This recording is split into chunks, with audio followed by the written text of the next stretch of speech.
we're going to start now. Thank you all so much for being here and for coming out and being supportive of PAGE, which does stand for Publicly Active Graduate Education. We're so happy and thrilled that Imagining America is here with us on our campus and supporting our events and the work of engaged scholars. And so for today's Navigating the Academic Job Search, we have two very exciting speakers. We have our Senior Associate Provost, Alston, who received her PhD from the University of Chicago. She's a philosopher of education who formerly directed Gender and Women's Studies Department at the University of Illinois at Champaign-Urbana, And here as Senior Associate Provost, she does a lot of work with hiring and tenure and promotion, so a true expert on the topic. Oh, and then we move down. We also have Dr. Jan Cohen-Cruz, who is the director of Imagining America. She received her PhD from NYU, and she identifies as a scholar, practitioner, and teacher of socially grounded activist art. As director of IAA, Jan supervises a lot of research that looks at the work of engaged scholars and tenure and promotion, specifically IAA's Tenure Team Initiative, and you can read more about that on the IAA website. And the IAA website is on this handy sheet that says PAGE all over it. If you don't have one, make sure you pick one up at the end because it has very exciting information about what we're working on, what we're cooking up, and what's coming or to be seen in the spring.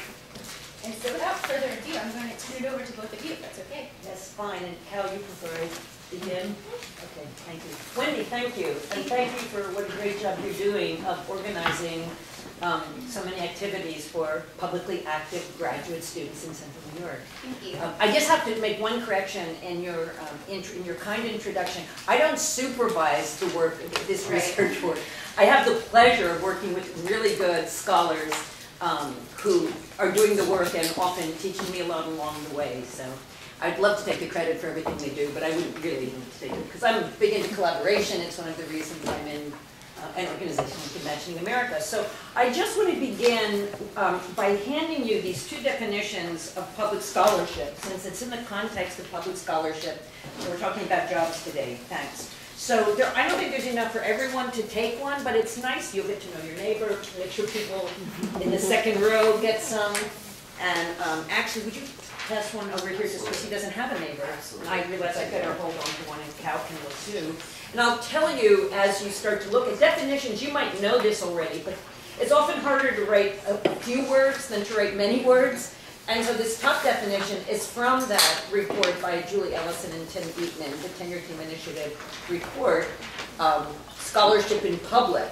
And one of the real problems is people carry ideas of what public scholarship means. And to some people it means scholarship, L-I-T-E, light, not real scholarship. And so they had to come up with a definition right from the beginning to address that that's not what public scholarship means. And so they really carefully crafted this. They spoke to so many different scholars to fine-tune it, and you still will want to fine-tune it more, most likely. It's not like the end-all definition. But as you see, this is in the context of tenure and promotion. Publicly engaged, public scholarship is publicly engaged academic work refers to scholarly or creative activity integral to a faculty member's academic area. It's still, you build on what it is you know, you're learning. It encompasses different forms of making knowledge about, for, and with diverse publics and communities. There's a really broad, I would say, recognition of how many people know many different things from their position in the world and what they do. Although not everyone is recognized for the knowledge they carry. Through a coherent, purposeful sequence of activities, it contributes to the public good and yields artifacts of public and intellectual value. We could spend the whole session on that definition, but we aren't. The second definition I just want to say is, it was developed by another group of researchers with Imagining America who are working in a context which is not strictly higher ed, as much of our work is, and so we didn't want to privilege the notion of academic work. That there is public scholarship, which is it is not a form of academic work. But as I say, it's a fun definition to play with yourself. So that's the kind of work that is my understanding that Wendy wanted us to talk about, as far as if this is the kind of work you're interested in doing in the world, how do you find a job doing it? And so the first thing I wanted, the second thing I want to do, that was the first thing, is talk about this, an idea that our research director, Tim Eatman, is developing right now, which is this idea of different pathways, different professional pathways for grad students. Now, you already, I'm sure, practice certain pathways to try to get work. Like, how many of you have ever gotten a paid position based on doing an internship? Yeah, any number of you. How about from an ongoing relationship, or even if you just went to a conference, how about just a conference you went to? Did you go to a conference? Did that ever lead to anyone getting a job? Does that, nobody here. Is there anybody who here has an ongoing relationship with a particular conference? So several. So anybody ever get work or feel like there are leads if you go to a conference regularly? TJ says yes, and I didn't plant him there. So, in other words, a lot, as each of these three already suggest, a lot about getting work has to do with relationships. You're building relationships all the time, and these are people who come to know you, they know your work, you're presenting, and even though that's not a quick fix, it's not going to get you the job fast, you're graduate students, you have time to do this, and so I just want to encourage you to remember how important those relationships are. I could tell you many jobs I got out of developing relationships before I even knew I wanted a job with someone. You don't do it, always knowing that that's what you're after. It happens, there's something organic that can actually happen in the world, and it often does. I also want to mention from Tim's research in these professional pathways, the importance of looking at what I call the hyphenated kind of scholars that people who do public scholarship often are. We often are bridgers between two different fields. And if we know that's what we are, it's easier to get work than if we don't know that's what we are. So instead of me feeling bad that I'm a theater person who is really interested right now in cultural diplomacy, and do I think Hillary Clinton is onto something in talking about smart power, or do I think it's just an excuse because we don't have the money and the prestige we used to have in the world? So in other words, that doesn't have to be a negative, just using me as an example. There's actually work at the intersection of those two interests, and I can talk about myself that way. So that Tim, in fact, in his research, talks about what he calls, he has these 7 kind of templates, typology of publicly engaged scholars. And if I get any of this wrong, both Wendy, who you've all met already, and Robin Higgins, who's back there in the corner with the blonde hair, who's our assistant director, both of them have worked with Tim on this research. So they should feel free if I get anything wrong, because they work closer with him on this than I do. So he talks about the scholar who goes from cradle to community, and it's often a person who gets involved with their local community because of personal values. Maybe it's religious, maybe it's family, maybe it's a sense of community well-being. And an example I would give of someone like that is Kathleen Grant, teaches in industrial design here, and there's a way that she's involved with the slow food movement. What is regional food here? She's raising her family here. It's her connection to this place that has caused her to look at what she as a designer can contribute to the slow food movement, the work she's gone on and done with the regional market. And then, in fact, one of the students who worked closely with her is now an engagement fellow and is working at the regional market, paid job as a designer, recognizing that connection to that kind of work. Tim talks about the artist as an engaged scholar, an artist who grounds their work in stories, images of meaning to their local context. And sometimes such artists have one foot in the academy and the other in the arts. And that's a very interesting position to be in. Not to assume that if you're an artist, that means you need to be working out of a theater or a gallery or exhibition. You could be working in the academy, and the two really inform each other. Teacher to engaged scholar. The K-12 teacher who enters the academy for graduate work in teaching but remains committed to taking an active researcher role with secondary schools. In other words, we have to not buy into the hierarchy that exists out there. The sense that, it's not with everyone, thank goodness, but certainly a sense that many people express that K-12 is lesser than higher ed. I just think that's a wacky idea. More people go to K-12 than go to higher ed. What kind of world would it be if we didn't consider that an important place. So there's a lot going back and forth that you can be proud of if you do something with K to 12. I'm not going to go through the other 7. I feel like it's taking too long, and this way I can send you straight to our website, www.imaginingAmerica.org, under research, and you will find this. You will find these 7 typographies, but you get the basic idea that if you recognize your hyphenated identity, that is often a pathway to a job. I also want to mention, just as a tip, the importance of the cover letter. As somebody who reads a lot of cover letters, we have the pleasure of getting to hire people to work in our office and on various of our projects. What makes us laugh in the office is when we get the cover letter that says, "Dear Sir or Madam, my skills are perfect for your business. Please read the attached resume and contact." And you can't believe how many you get that's some variation of it. If you're going to go apply for a job, especially in this market, you read that job description with a fine-tooth comb, if that makes any sense. You know what I'm saying, right? And you look at your resume, and you look at that job description, and you are giving, in the cover letter, you are giving the employer a lens so that they will see why you are the best person for that job. That takes time. That might be short. It might be 1 page, and it usually is. But what you can accomplish, you are not allowed to send much when you apply for a job. So you do not want to waste 1 sentence. So I just want to, that doesn't have to do with public scholarship in particular. It's just something I don't think people always realize how important it is. So I want to mention it. The last thing I want to say something about is, in fact, this tenure team initiative that we've been talking about. So again, if you would please just share this little 1-page executive summary of that report, which came out a few years ago. And since then, we've been meeting with groups of people from different, Imagining America is a consortium, right? We have member campuses. If you want to hear more about that, I would also want to send you to Kevin Botta, our Associate Director, who's sitting over here. We brought together people from 58 of our 90-member campuses over a 2-year period to have conversations about how higher ed could recognize the value of public scholarship.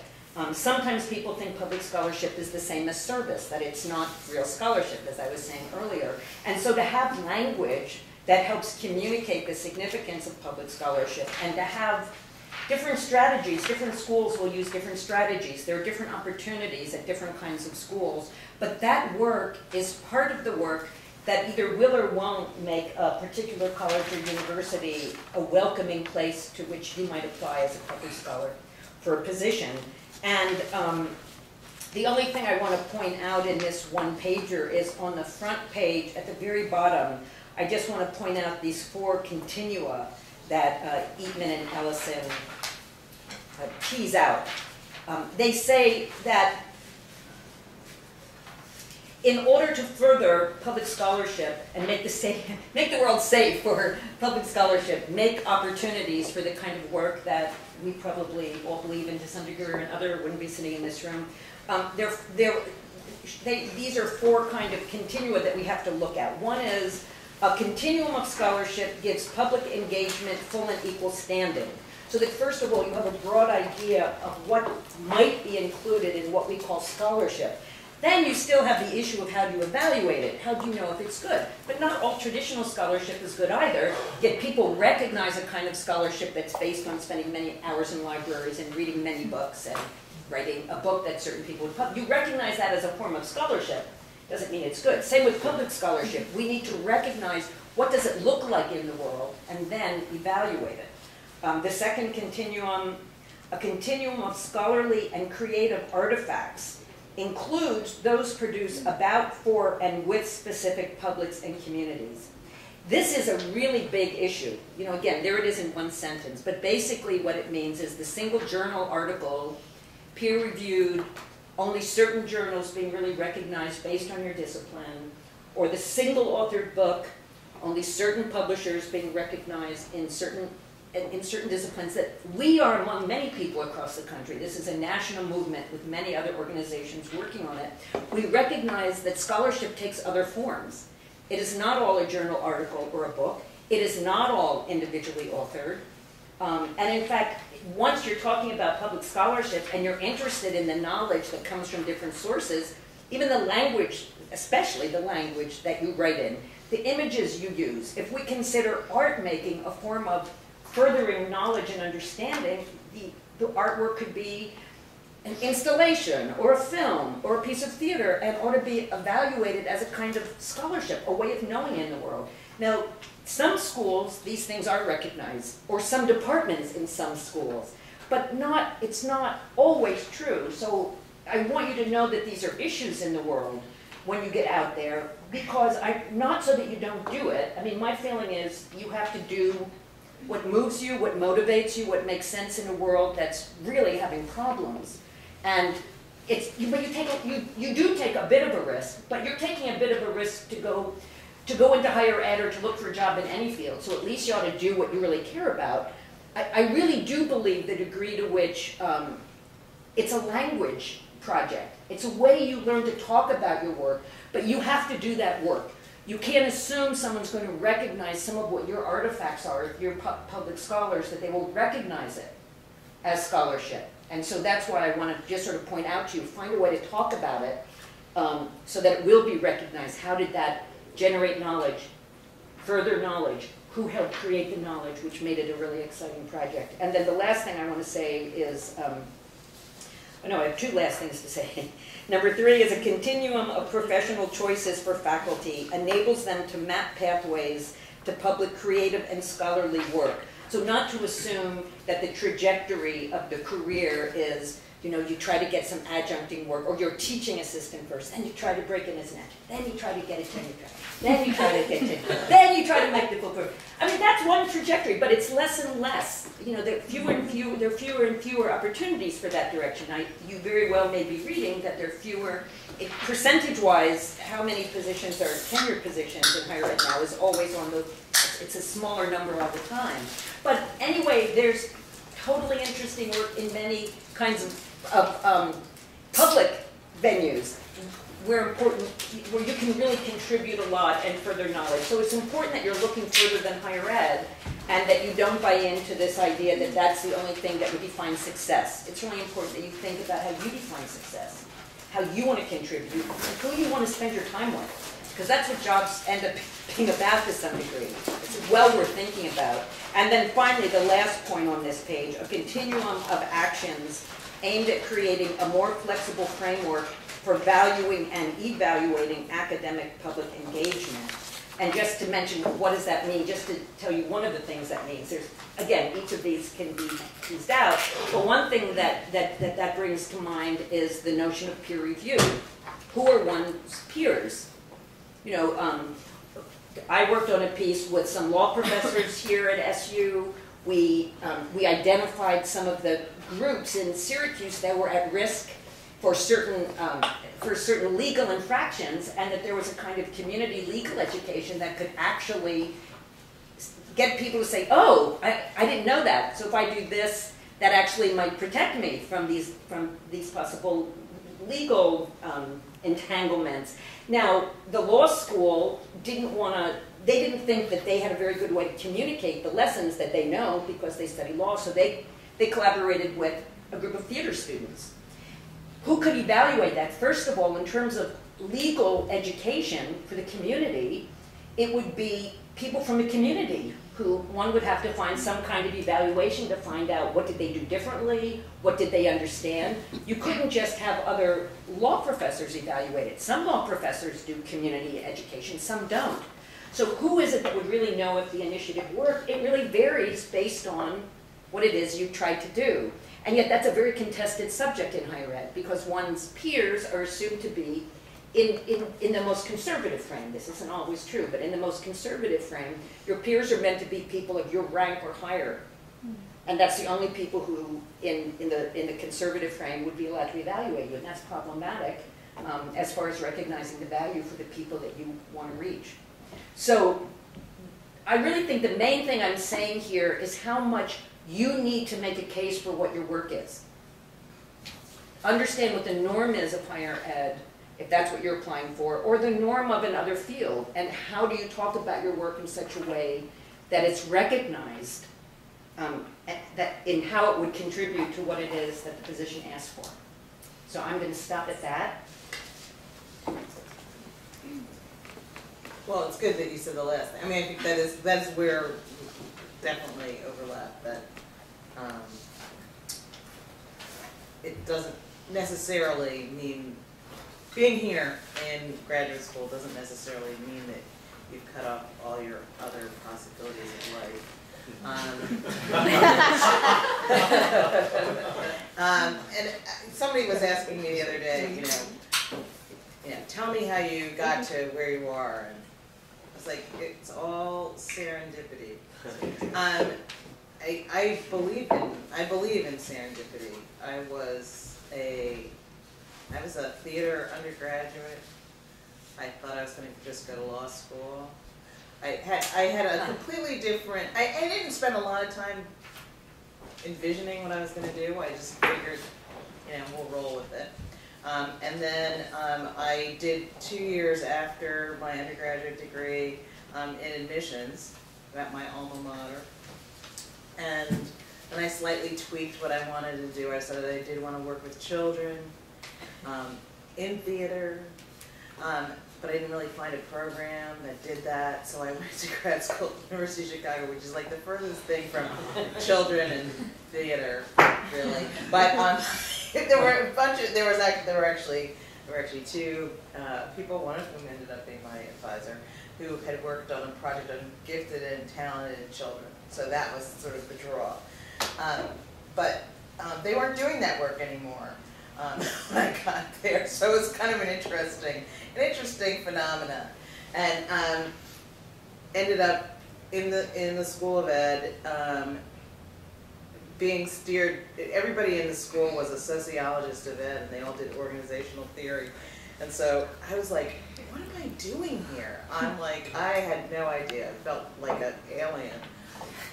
And then I found my people, I guess, in the psych department, which wasn't a psych department then. I don't know if you know anything about Chicago, but it's organized in committees, and this was the Committee on Human Development.